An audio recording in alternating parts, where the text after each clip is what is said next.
We're good. All right, let's get started then. How is everybody doing today? Good, good. Thank you for coming. Obviously, this is our March monthly resident presentation, so we've got some good stuff for you today. For those that haven't been here before, I'm Sean Bluebaum. I'm our senior project manager for Sundt.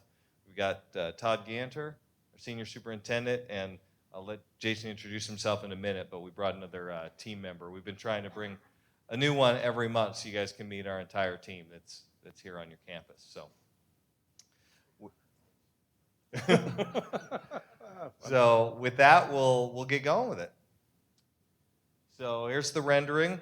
Somebody asked last month about the trees and bushes in the rendering, and if we had the same ones. We don't, but it is generally starting to look like the picture there. So that's what it's going to look like when we're done, and that is what it looks like as of a couple of days ago. So you can see we're working in all of the various buildings, all of the areas, and we are, in construction terms, topped out in most areas, which means we're framed all the way up to the roof. So that's a big deal for us.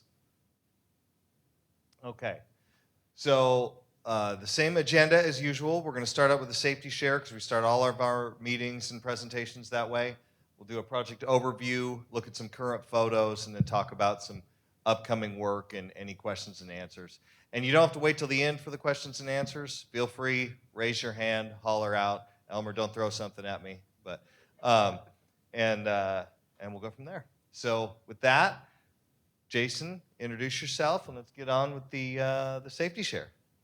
Good morning. My name is Jason Martin. I am the site safety manager for Sundt Construction. Everybody hear me? All right. Again, my name is Jason Martin. I'm the safety manager, the site safety manager. I've been with Sundt for 2 years, although we were just talking about it up here. My employee number is almost as low as his. So he's got me by about a few months. So I worked for Sundt about 20 years ago for college. When I was in college, I came for a summer, and you get to keep your employee number. Which is a policy we should change, just so we're clear. No, I like having a lower number than most. So, just one other thing. My mom was actually the area manager for Sundt for safety. So, I have unusually large shoes to fill. So, but today we're going to go over a safety share. We're going to talk about blind spots in equipment. So. So why are blind spots important? Because if there's a saying in construction that is, the iron always wins. So when you're out there, every piece of equipment that we use is bigger than us, right? So if it hits you, it not only hurts you, usually kills you. So we'll keep going. So this is just an idea of what blind spots on a piece of equipment are. So you're going to see on the left-hand side, the grayed out area is essentially where the operator cannot see. So we've had one of these out there earlier when we were digging the garage. So as you can see, basically the entire right and back side of this piece of equipment, the operator cannot see you. So it's always very important on the side of trucks, right? It says, if you can't see me, I can't see you. That's essentially what we're dealing with here with operators. So again, a blade. This was out here as well. This is a bigger piece of equipment. If you look at the cab, it is wide open though with glass. So you would think that the blind spots wouldn't be that big. But in essence, there are 3 points on a blade that are endless blind spots. Meaning if you come up directly in front of it or off to one of the two sides, they can't see you no matter how far away you are. So the blind spots can be very deceiving.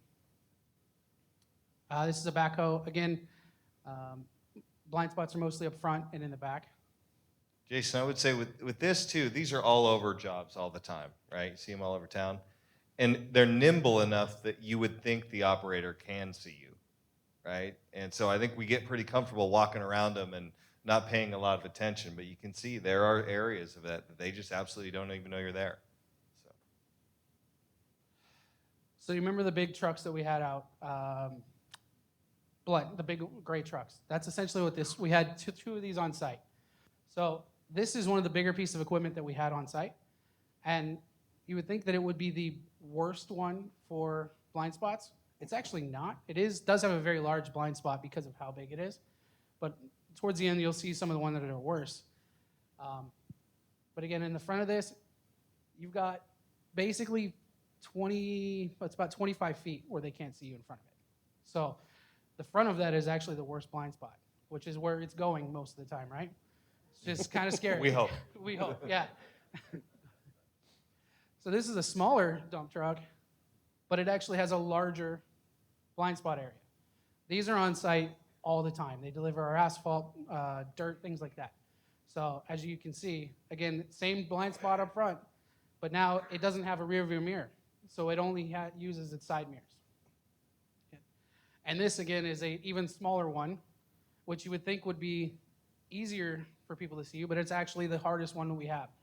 On site, we have a water truck. Unfortunately, these slides are done by the CDC put this together for blind spots, and they didn't actually use a water truck. But it is essentially this piece of equipment right here. So what's interesting is that the piece of equipment we use most on job site, which is a water truck, has the biggest blind spot on site. So again, it's very important that when these are moving around, we wear a vest, we be seen, so we can be seen. Always make sure you make eye contact with the operator. Even in pieces of other pieces of equipment or vehicles, honk your horn. That's always let them know that you're there. This is a scraper, again, a larger piece of equipment, but just like the others, it's got one whole side that you can't see out of, right? Yes. So the yellow slash marks are where the mirrors can see them.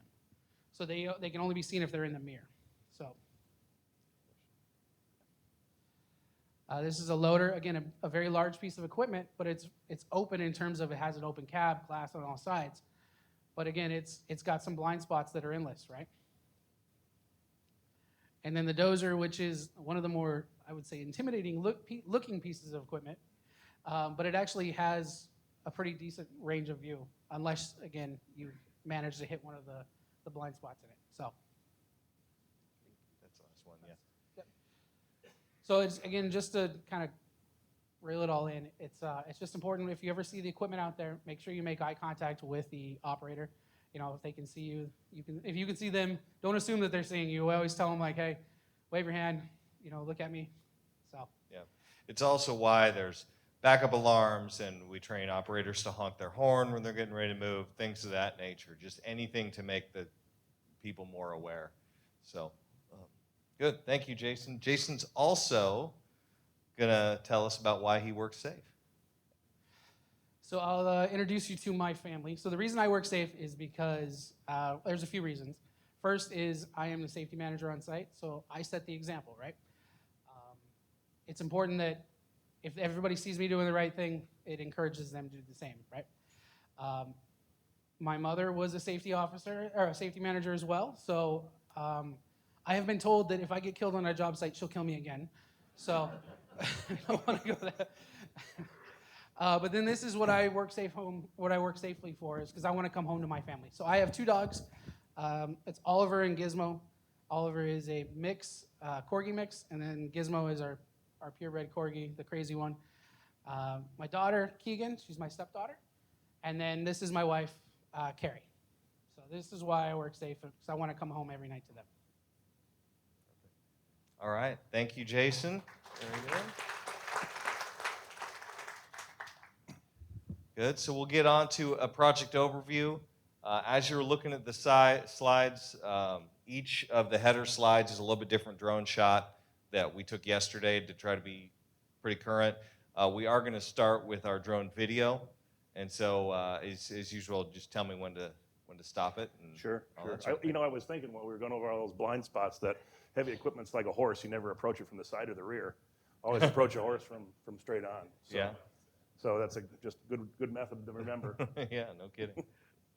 All right, so here is our latest and greatest drone video. This was from Monday, right? This was, yep. Perfect. We're doing a lot of stuff on the roof of the parapet. This isn't quite right. Sorry for the mic problems. Is that better? That sounds. All right, so this is the south elevation of A2. You can see we've got all the roofing on, and we're loading up doing the parapet caps, the metal capping that goes around the top of the roof, the top of the wall around the roof. And we got some guys, we're doing some testing of equipment up on top. And, you can see since last time, we've got lots of paving operations that have been complete. We did our striping this week for the crosswalks and parking stalls. Great image over the top of Building D, the north wing. So we've got a new drone pilot. He happens to be Glenn Casada. He's one of our project engineers. And so if they look a little different than last month's, it's because we have a different pilot. So this is a new perspective. But he's passed all the training classes. So you can see we're roofing on Building D. We're about 2/3 of the way across that. Lots of perimeter scaffolding, and we're doing all the Tyvek, which is the envelope wrap, along with the foam. This would be Building E.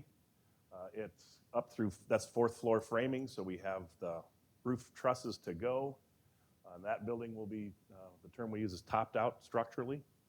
So we'll be there, and we'll start setting trusses up there next week of the 7th. You can see the Tyvek and some of the roofing you were talking about pretty good there. Oh yeah, there's great shots of it. You can't see the Tyvek labels anymore because we got foam over it now, so we're moving right along.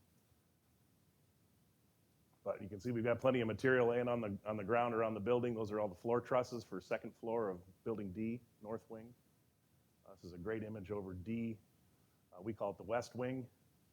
Us doing our roofing operations and getting everything dried in. And then over E, or our east wing.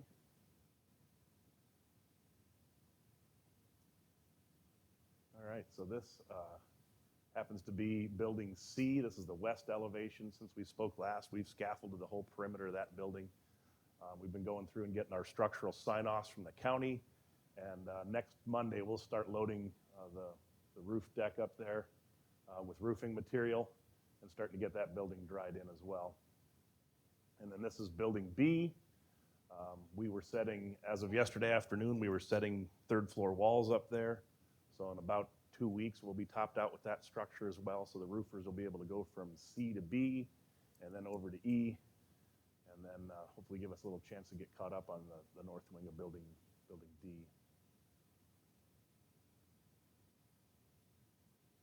Landscaper is working in the dog park. You want to stop there real quick, Sean? In the lower right-hand corner is a really good image of the fun building. So we've got... We'll get one coming this way. Oh, too, do we? in a minute. Okay. Yeah. Glenn didn't give me the debrief on his flight path, so... We did a little feedback session last night. Wonderful. You can see all the walls there. There's all the prefab walls for the 3rd floor there of Building D. Building B. B, I'm sorry. This is a real challenge for us to try and remember what you guys know the building names as versus what they're called on the plans and then what our field guys call them. So if we jump around a little bit, please excuse us. We're trying. I just point from now on. That one. Yeah, that one. The 3-story. There you go. All right, that's great. So this is a great image you get on the lower left-hand side. You get an image of what the garage looks like, the entrance to the garage, the ramp down to the lower level. And then, since we met last, we've pretty much hung all of the major structural elements that you'll be able to see.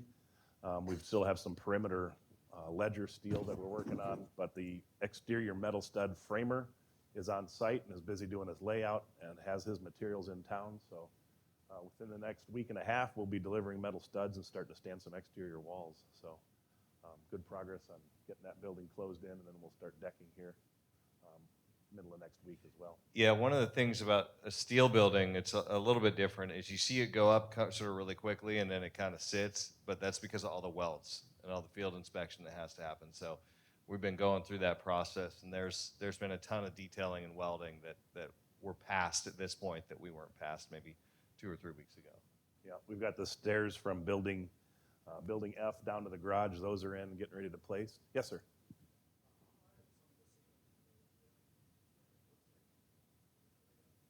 The question is how high are some of the ceilings in the fun building? That's a great question. They are all over the place, but I will have to, I brought this time.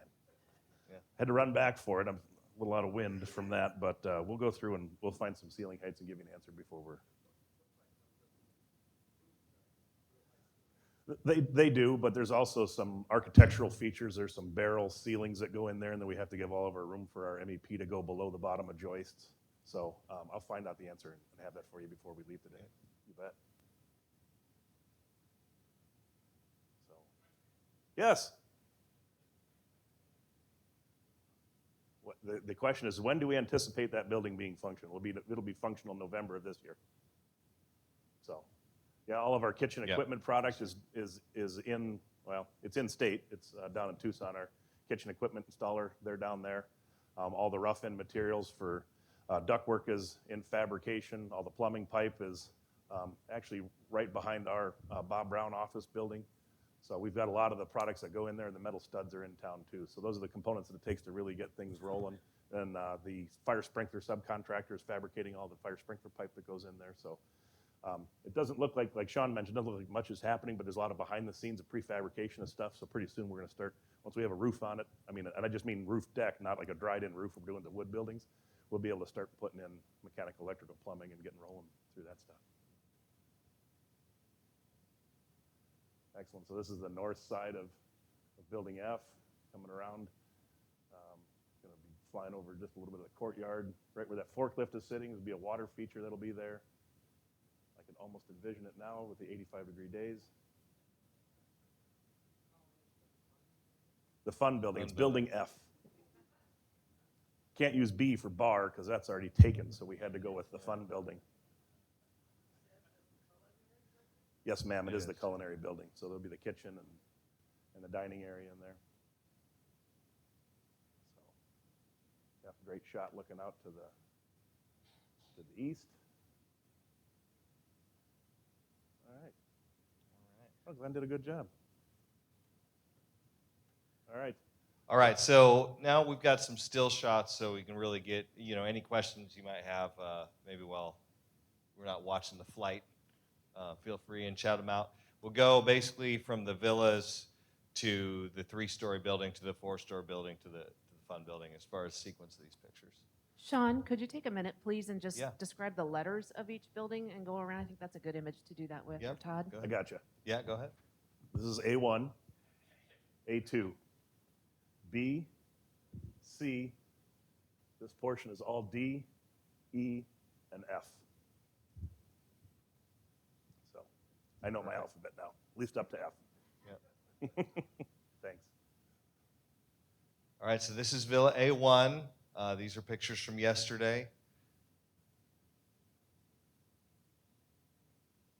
So you can see we're well into the finishes. We're getting to the point where we'll put on a final coat of paint. We'll do any sort of patches or things that have to happen. Flooring is in everywhere. Tile is in everywhere.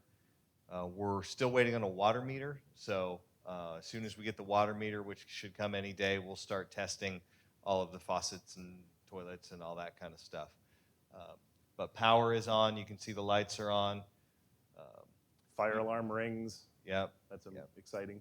So we're pretty darn close. We're tracking some garage doors. We just got word before the meeting that we might get some garage doors this weekend. So that's been a long-awaited journey for those.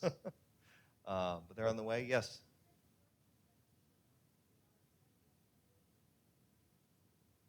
Structure next to the parking garage. Oh, next to these garages? Yes. So this happens to be the trash room. It's stacked, second floor and first floor trash room. This taller roof line here, which is the center portion, is the elevator shaft. And on this opposite side, you have electric room on second floor and the information technologies room on the first floor. None, because they could walk up the stairs if they wanted to. Great question. The question was, for those that may not have heard, is what kind of security is there on the elevators in the villas, and there is none because the person could walk up the stairs as well. So. Now, in the other buildings, in B, C, D, and E, you have to be able to gain access into the buildings in order to either get vertical escalation with the stairs or elevators up in those particular structures. Great question. Yeah, thank you. All right. Any other questions on A1? We got a couple of slides of that. Here's another shot of that's the C unit. We had lots of questions about water heaters and water heater pads early on, so I wanted to throw in a picture of that. That is very typical garage. You can see there's a little bit of room on to the side of that pad, and they've got your water heater and your Brine tanks, yeah. and then your pressurization tanks and Yep. your circulating pumps. So I Yep. think there's been questions in the past for Soft those that water live in the villas, how long is it going to take me to get hot water? Yep. There is a circulating loop from your particular unit back to the water heater in the garage. And it's the same similar construction, just on a more mass scale for the 3- and 4-story structures. Yeah. So, but every villa garage has that same setup right there. So we got some exciting pictures today, Gretchen. You don't know this yet, but what's supposed to be here in lieu of this really sexy wood is the actual finished handrail, and we got pictures of it in a shop in town here. So Yeah. they're uncrating things and sorting them out, and we'll be seeing rail this week. Although, if you like the sexy wood, we can keep some of that. Yeah. You guys take a vote and let us know how that works. Yeah. You can get a little free paint on the one post there. So Yeah, that's good. Custom. That's right. So that's A1. That's obviously the furthest along of the villas. A2 is right behind it. We've got an action shot of some patio tile going on. Don't be fooled by the scaffold. The scaffold is up because we are painting the stucco right now, and we had to wait until the stucco pH levels got to a certain point to paint it. So even though it looks like it's still very much under construction with the scaffold, the interior is quite far along. Yeah, in so A2. scaffold is actually in the process of coming down. We took down the west elevation yesterday and turned the corner, and are coming around the north side. We're going clockwise from the northwest corner, or west side, I guess. And definitely by Friday, or definitely by Saturday, maybe Friday afternoon, we'll have all the scaffolding out of the way there, because our earthwork contractor comes back and starts doing the rest of the grading and shaping around kind of where those buckets are sitting, and finishes out the rest of that work. Yeah, so you can see we've got fence up to here. We just got to finish out that far east end there. These are some more pictures of A2. You can see the front where the scaffold is taken down, and then the units, we're getting ready to do flooring. So once we get the power on and the heat on and get climatized, then that flooring will go in really, really quickly, actually. Yeah, we should be getting power on there early next week. The last little holdup was the sheetrocking of the garages, and that's complete now. So Yeah. So that's A2. Any questions on the villas before we move into the other units? Yes, sir. There's one for A1 and one for A2. yeah, the That's question correct. is there one elevator for each building? Yes, there is. There's Yep. one for A1 and one for A2.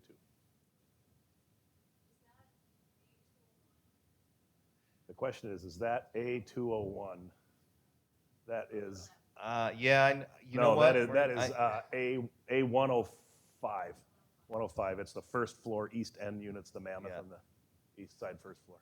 Yeah, because A201 would be in the A1 building. Yeah, so yeah, you got all the flooring and all that. So threw me off there for a second. Well, you have anything? Yeah. All the countertops in the A1 building are done. We're getting another load of countertops for A2 today. Yep. All right. So we move on to our 3-story structure. Todd, you want to give a little update where we're at with this? Yeah, so this 3-story structure, we had some, it's called a deferred submittal. So it's a delegated design by an engineer of record that does the truss calculations. So we've had a couple of go-rounds with the county on that stuff and with the structural engineers. We finally got everything blessed. We were kind of running at risk, but that's what we do in construction. We had the building topped out without approved package, but that's how we gamble. We knew it was going to be fine. So we finally got our package approved, and now we're going through and doing the inspection process, and we're doing it from the top down. Counter conventional the way most of the construction is going up, but the reason we're doing that is so that way we can get the roof system on. The key to doing wood frame structures is getting the horizontal waterproofing system in place. So Oswaldo, who's one of our staff members, field superintendent out there running both buildings B and C, whom you haven't met yet, he's busy. He's got the roof signed off, third floor signed off, and half a second floor. He finishes second floor today, and he'll finish first floor by the end of the week. So the rest of that structure will be done. That kicks off a lot of good upcoming stuff for the exterior. On the interior side, we've gone through and done as much rough in as the county inspector would let us. So we have a lot of mechanical and plumbing in right now, not as much on the electrical side. The inspector is kind of a stickler on that, but that's fine. We'll work around it. But we've, other great things you can see in the picture. It doesn't look really all that impressive, but it's the door frame, right? We can't hang a door and you can't sheetrock a wall without a door frame. So we have all of our door frames for the B1 or for B and C buildings. So lots of good things happening in there, especially getting the sign off, because that's going to release a lot of the exterior enclosure, windows, installation, things like that. So that's why we got the scaffolding up. Once we have complete structural sign off, we'll be going through and shimming the outside, shimming and trimming, shaving things off so the nice smooth planes on the exterior. So that's pretty much happening in, this is building C, west elevation, kind of towards the north end. So on the 4-story, this is known to us as the west wing, but it's also the southern portion of building D. This happens to be the north elevation on the left-hand side. Again, I mentioned when we were doing the drone fly-through, we've got lots of windows. You can see all the reflection in between the scaffolds. So we've got windows installed in there. And then we've been going through and doing all of our exterior envelope enclosure, which would be the Tyvek wrap and sealing of all penetrations, things of that sort, getting ready for the foam, which started going on this week. And then the next couple of weeks, we'll start wrapping this thing completely with the wire mesh. And once we won't be able to stucco for a little while. Stucco is kind of unique because it's cementitious and it cracks. You have to go ahead and load the entire structure. So some of the upcoming work we have in the next few weeks is loading the building with all the drywall and getting ready to get those processes going. But it'll sit and look white for a while, and then it'll go to gray, and then it'll go back to white. That's my promise. And then the picture on the right, this happens to be a great view looking east. This is building E. You can see in this picture, it looks like we're 85, 90%-ish on the 4th floor walls. So the balance of the work this week for those trades is to go through and get all the walls. We call it plumb and line, so everything's in good shape. And then next week when we have a crane on site, we'll go ahead and fly the roof trusses up for that building as well as building B. Question? Yes, sir. Yes.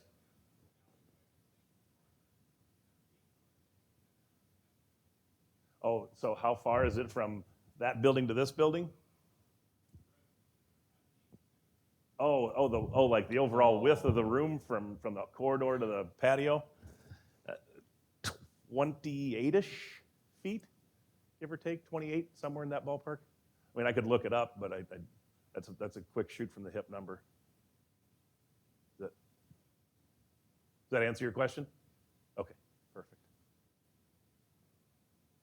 Some other things we've done in the last, since we met last, is on building D, we call it the west wing, that has all the scaffolding and the Tyvek on it. All 24 patios we went through and did all the waterproofing systems on and placed all the lightweight concrete out there. So it's a lot of coordinated effort because material availabilities, our subcontractors a hard time getting the lightweight concrete, but we don't, so we furnish the concrete for them, and we kind of jump through hoops and fit in other people's schedules in order to make a placement date back on the 21st and 22nd. So that work is behind us. That's part of the building loading of the structure that also has to be in place. The question is when will the rest of building D catch up? Building D will really start gaining some speed in about 3.5 weeks. We've got to focus more on topping out building B first because that's part of our November completion date. So our crews, since we only have so many resources, we're focused on that building. And once they get wrapped up with building B and then the 4th floor or the roof framing of building E, we're going to go hit building D and catch that one up. So I've had lots of conversations with the wood framer. He still, without a doubt, plans on being out of here. His mass forces of crew will be out of here early April. So we'll be all done with all the structures on the wood structures by early April. So good question.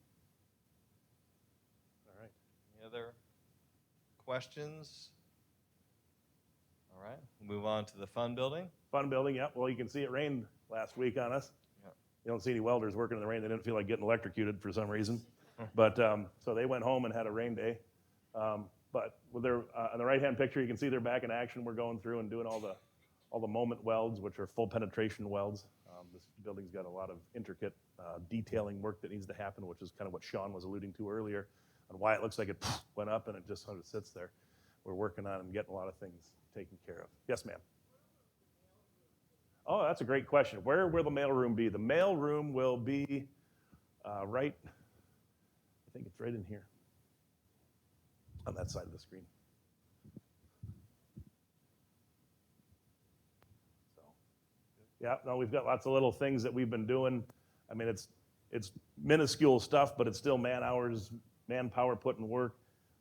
We had to go ahead and form up, and we had to dry pack underneath all the columns, and then we form up the outside edges of them and pour them back. So it's not high production, super glorious work, but it's stuff that needs to get done, and it's getting done just in the right steps and sequences before our metal stud framer starts shooting down exterior wall track. Yeah, a little bit like Todd was talking about with the wood frame buildings. The steel has to go up and has to get sort of plumbed and racked, and then we can tie in the bottom of it and pour those back with concrete. So what you're not seeing is all these little concrete pours, right? Everybody saw the big concrete pours with the big pumps. Now we're going through and you're seeing basically us pour around each column base, and we might get 10 of them in a day or something like that that are inspected and poured. And that's so the building is sort of done, it's never done moving, but settled enough that we can place all that and get that ready. Then we'll get the deck on and it'll really start going again. So yeah, it's making good headway out there. And then these were 3 sort of random pictures that I liked, so I thought we'd throw them in here. This is a really good shot of some vinyl plank flooring right after it went in. And you can see the base and everything in that unit.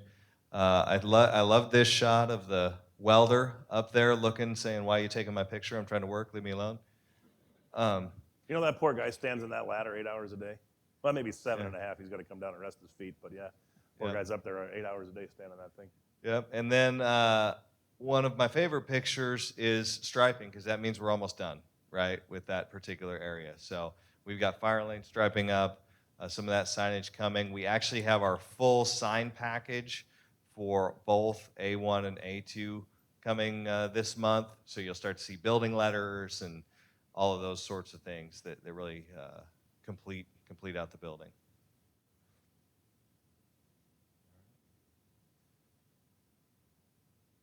All right. So Upcoming work. with that, yeah, any questions on anything you saw before we move on to sort of what's coming over the next month?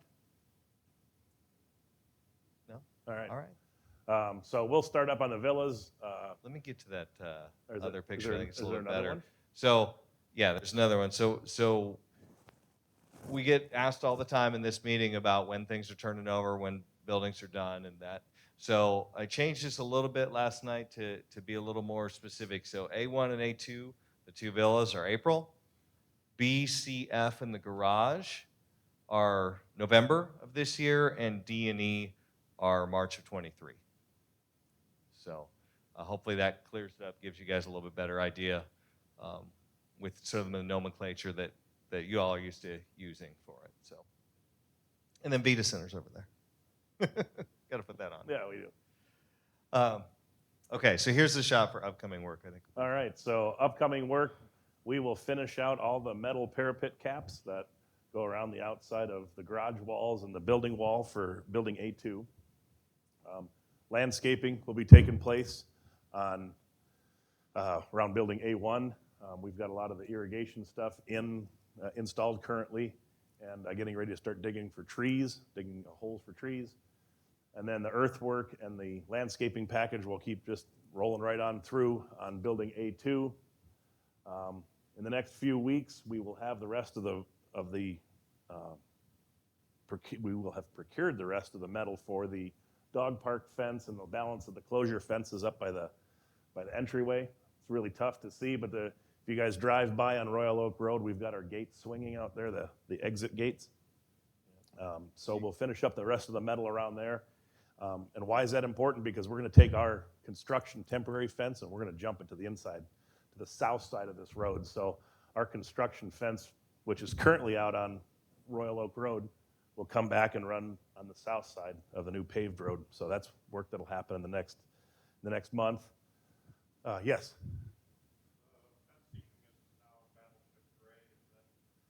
It's Battleship gray because it's only primer gray right now. So the plan is to paint it white, and it will be painted white once we receive the rest of it. So we're going to put all the rest of it up, and then the painter can come through and hit that all at the same time. So it's just gray for a short interim, just to see if you guys are paying attention, and you passed the test, sir. Yeah. Good job. Yeah. So We also, in that dog park, you're going to see Friday us place sort of the remaining pieces of concrete in there too, which is important because that then kicks off. We don't want to put in landscaping, any final landscaping, and then have concrete to place, right? Because we'll mess it up. So when you start seeing some of those little things happen, that's when it'll really kick off some of the finished trades. yes. So, Yes, sir. oh, question. What are the spots on the west end? Oh, over here? Yeah, these are Yeah. guest parking stalls. Yep. Yep. Great question. Yes, sir.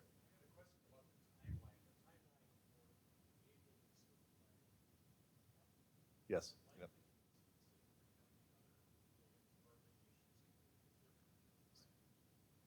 Totally different. So I would say that it is. I wouldn't go as far as likely. I would go unlikely on the other buildings. Here's the thing, and I've said this in a couple of these: is the A buildings are the first ones out of the gate. So any of the supply chain issues that you guys have heard about, they're taking the brunt of, right? And so we don't order, just A1 most of the time. We'll order all of the doors or all of the frames or all of the whatever. So a lot of the items for the other buildings we already have, or they're in storage or things like that. I'm not going to say that it's, stuff doesn't happen. It does. The world I was just telling these guys, the world we're in today seems to be you have to pay for something first and then hope it shows up, right? And that's what we're dealing with. But so far, we've been able to mitigate most of those, so we don't anticipate those other buildings pushing. Yeah, we've learned all the lead time tells, and I'm putting all those in the schedule, and we're ordering stuff out, and we're procuring warehouses to get stuff here early to beat price escalation and get it in town because possession is the 9/10 situation. Yeah. So we're trying really hard to make sure that the stuff that we really stubbed our toe on, day after day on the villas, we don't have the repeat damage again. 'Cause Well, it's tough on us too to keep Yeah. having to keep shuffling things around because there hasn't been any plan that I've laid out initially and executed. It's always been constant curveballs. Well, and I will say this too: it's difficult on the vendors because think about our process, right? We call them up and say, "How long is this going to take?" They say this is going to take 10 weeks to get, so we back into when we have to have it ordered by. We make sure we're set up to order it and know the color and know the style and all that, and we order it. And then 10 weeks shows up and they say, it's going to be 15, right? And because it's unpredictable for the vendors, which makes it unpredictable for the end user right now, which is what's happening with your garage doors, right? Those were supposed to be here in December, and we have a bunch of them. We just don't have the rails to put them on, right?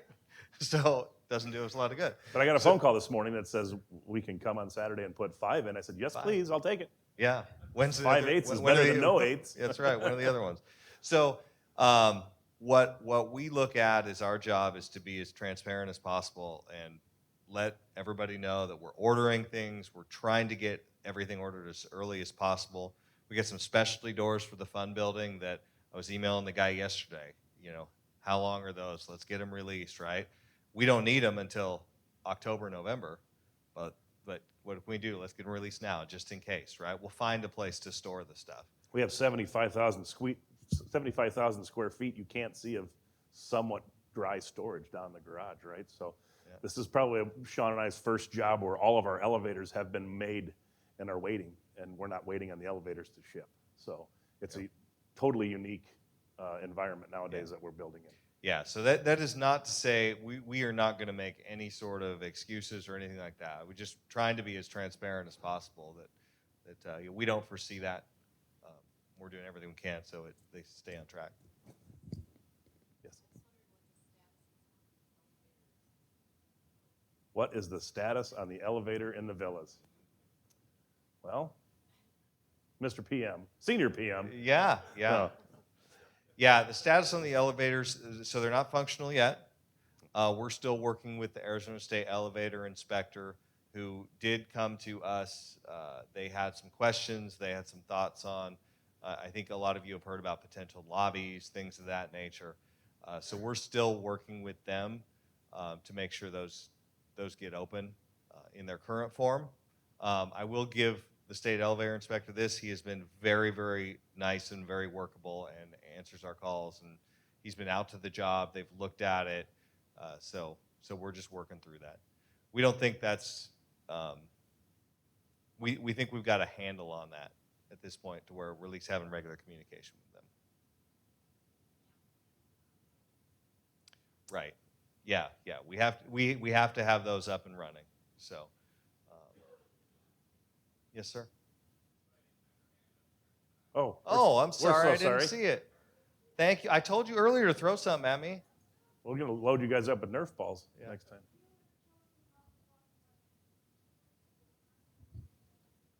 The question is can we point to the dog park? I am just tall enough to do that. So the dog park is right in this area. A little bit of it off the screen and is back over here. That's the one that's associated with phase 1 construction. There's also another dog park that resides in phase 3 construction that is right in this region here.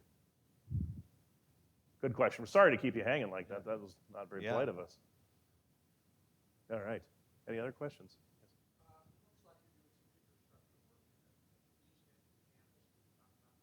Absolutely can. Royal Oaks is actually managing all of that work, but we've been working with facilities and Darren and trying to go through. And what's happening is that the garden homes are daisy chained together with television, nurse call, fire alarm. And we're getting geared up as part of the upcoming work here in the near future to get ready for the Vita Center work. So those utilities that service those structures have to be removed from those structures and repiped in there. So that's the work that's happening, is just the infrastructure backbone of those couple systems right now. So. Yes, ma'am. You're getting into my story here, man. I'm just kidding. No, that's great. Right? No, there's literally no time to do it. I don't have any slides yet, but part of the upcoming work is that right now we're on the books for getting demolitions commencing on the 16th of March. So we have asbestos abatement that's happening around some of the roof jacks today and tomorrow, and then we're working with Royal Oaks and MCSO and Sun City Fire Department for them to come out and do some of their testing and playing in these structures, give them an opportunity to knock a few more holes in the wall before we take them down. So right now we're working on getting some new exiting paths out of the campus, which is kind of between the facilities building and where we're housed, to really get the trucks out of here faster. So we're gearing up for the middle of this month to start removing those structures. So I know Royal Oaks, I've been working with them behind the scenes on all the upcoming chain of events that leads to those, and I'm sure they'll be putting out an information mailer, because, I mean, who doesn't like to see demolition, right? So they go down a lot faster than they go up, I can tell you that. How many units will be coming down? Great question. 5 structures, 10 garden home addresses. You're welcome.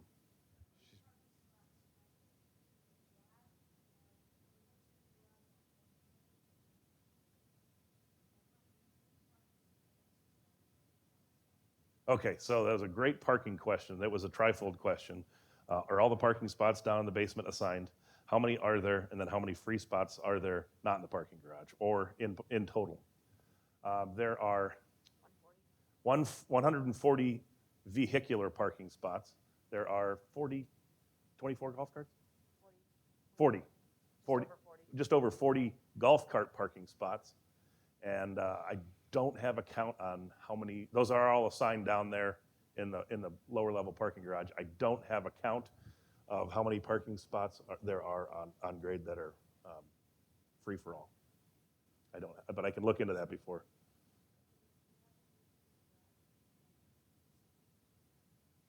The question is there availability, did you say, for a second parking spot? I don't know the answer to that question. I don't know if the facilities has gone through and done the rest of their assignments on that yet. I think maybe talking to, who would be the best person to? Carrie. Oh, Carrie- talk to Carrie? Carrie Dixon or Kirsten. Gary or Kirsten would have those answers for you. All right. We have a question from the audience, Oh, Todd. yes. The television audience, when are they going to do the landscaping by the retention basin in front of Garden Homes 1020 and 1021? That's the north cul-de-sac. That's the north cul-de-sac with the That is- retention. that is right over, that's right here. I can see it clear as day. We're going to be moving in and doing that landscaping the same time that we go through. Yeah, right by that really big basketball court driveway over there. We're going to go through and do that the same time we pick up the landscaping on A2. So as our landscape operations progress, here's a great picture of the rest of the dog park for whoever was asking. That's the rest of the dog park. Our landscape operations will go from west to east, and then we'll jump over here and we'll get this picked up. There's a handrail that we got delivered last week, and somebody read a tape measure wrong, so we got to refabricate that. But we haven't forgot about those portions. Trust us, we're trying to get those things taken care of and cleaned up. So, all right, great question. You want to go back to that other upcoming work slide? That was kind of a fun one. Upcoming work that'll happen is we will frame third floor walls of B. By the time we meet next, this will have a roof on it. This pretty close to having half a roof on it. If not, it'll definitely be loaded. This structure should have roof decking on it. You'll be able to see some shiny metal studs going around the outside here. This building will be topped out. I don't know if the roof will be loaded on it yet, but we'll be up through, probably up through third floor floor trusses on that structure. So just a quick rundown of all the stuff that we've got going on. Plus, I mentioned the Vita Center work. So we've got a different crew that still hangs out in our office that'll be responsible for the superintendent and project engineer for that work. So Yeah, so for the Vita Center, we'll get a slide in here for that in the coming months. But basically, Todd and I are still in charge of the Vita Center, but then we have different dedicated personnel because it's all the way on the other side of campus, basically, and so they're dedicated to that building. One of whom you met a couple months ago, Mackenzie. She is assigned to the Vita Center, so she's handling all the submittals and RFIs on that right now, and then we actually are adding another team member the first week of April that currently is on a project in San Antonio, and she'll be coming over to help us out with that. Good question. excellent. So I did find an answer for your question on what the ceiling heights in the fun building were. So some of the back of house spaces are 9 foot, but in some of the user spaces, dining areas, they're anywhere between 12 and 14. So nice, big, tall spaces. Beautiful light fixtures that are on their way from Montreal, down to us. So it is interesting again in the supply chain thing. So our light fixtures are going to be well traveled.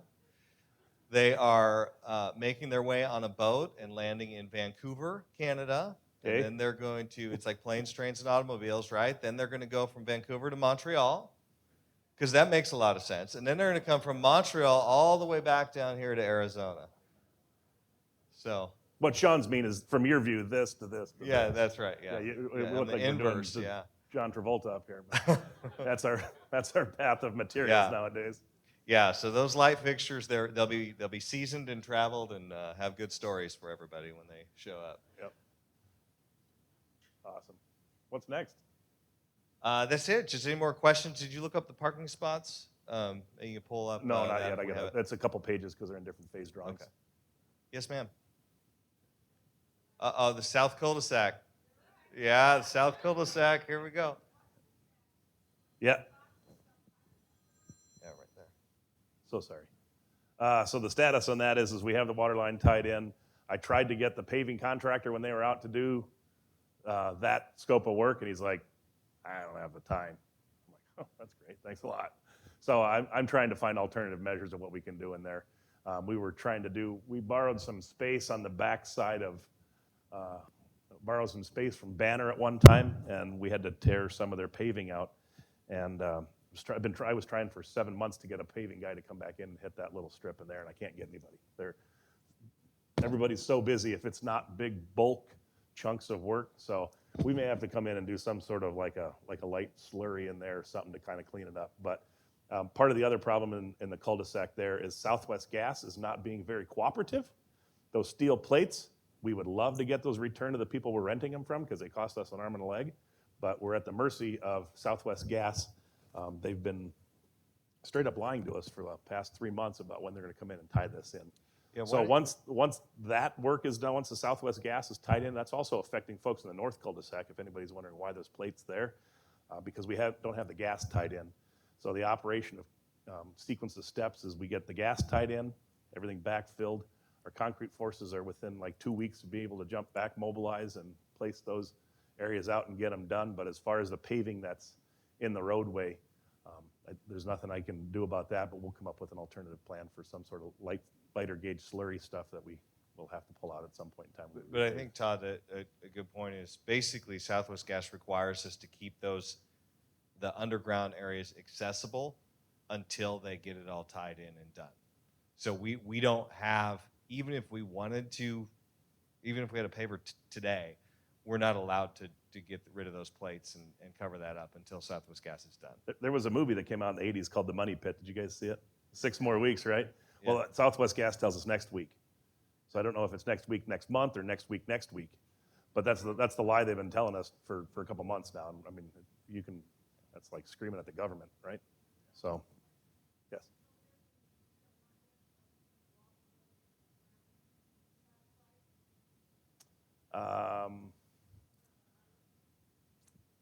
Let's see here. We'll have to probably pull out a little bit of concrete here, and this probably will get reshaped because the road comes through and around this direction, and the path comes down to the garage. So there will be a little bit of rework in this area. Half of this island does go away for the width of 2 vehicular lanes of travel, one each direction. So yes, there will be some rework down there as well. But the majority of the sidewalk around there Yeah, stays. Yeah. We only affect the south half of the donut, the center donut, and then a little bit of this here, but it all gets repaved when we pave the south portion. So sooner or later, Southwest Gas will do what they say. I hope. What else? I think I saw another hand up over here. Yes, sir. What all are we using the gas for? So it feeds building F for culinary purposes, and it feeds building, it feeds the north end of D. It comes up right in here and trenches goes into the garage. That feeds a boiler for domestic heating or domestic hot water for drinking.